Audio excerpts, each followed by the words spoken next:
Di ba, nito lamang binukay ni Direk Paul Soriano ng Mrs. Yang si Tony Gonzaga ang madalas na nag-aaya ng tsuktsakan nila.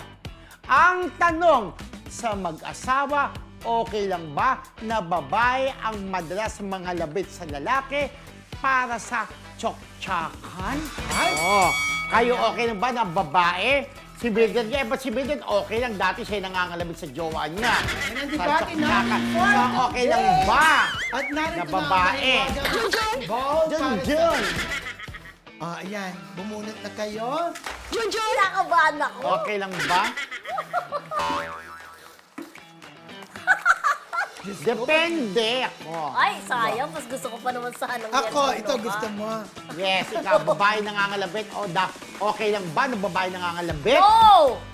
Ako, yes! Yes ako. Alam mo, wala naman ako nakikita problema. Kung halimbawa, babae man ang mga labit sa tsuktsakan senyas, di ba? Lalo na sa panahon nito, no? Diyos ko, minsan pa nga, di ba? Sabi-sabi, babae na daw ang agresibo at hindi na ang lalaki. Kaya sa akin, wala akong nakikita mali o masama doon.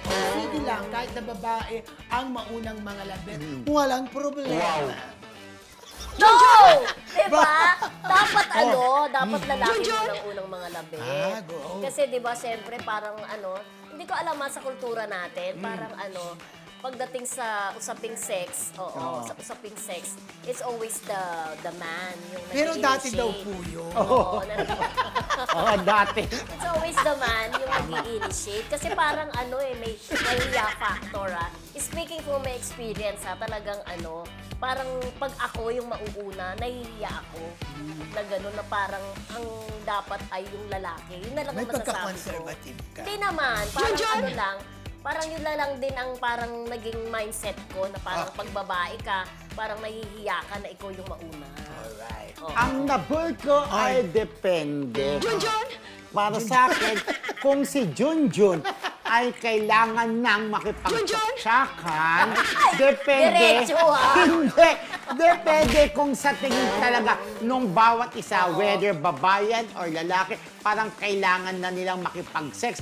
Pero ang sex kasi po ay biological need yan eh. Oo. Isa po yan sa mga Tanong sinasabing natin yung mga viewers kailangan, di ba? natin, no? Ngayon, whether babae or lalaki ang makipag-sex, kahit sino pang mag-asawa una. naman sila. O mag-asawa naman sila.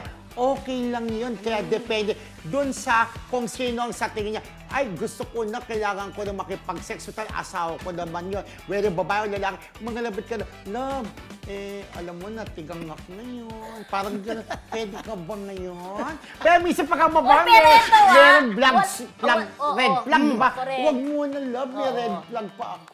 Ganon. Oy, pero ito wala na tayo sa debate. Debate. Agree naman ako sa inyo.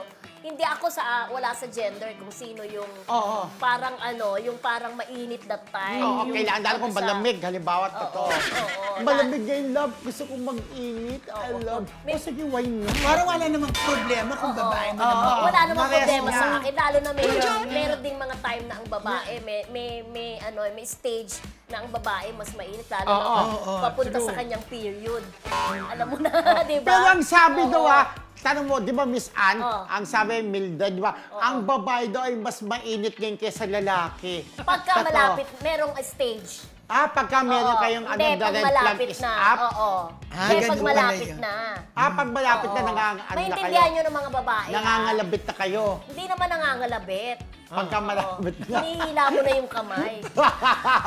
Hindi Yakap, yakap, Oo. yakap, O yakap. kaya kinikis-kis mo na yung paa, no? Parang Gumaganyan-ganyan. nag-iinit na.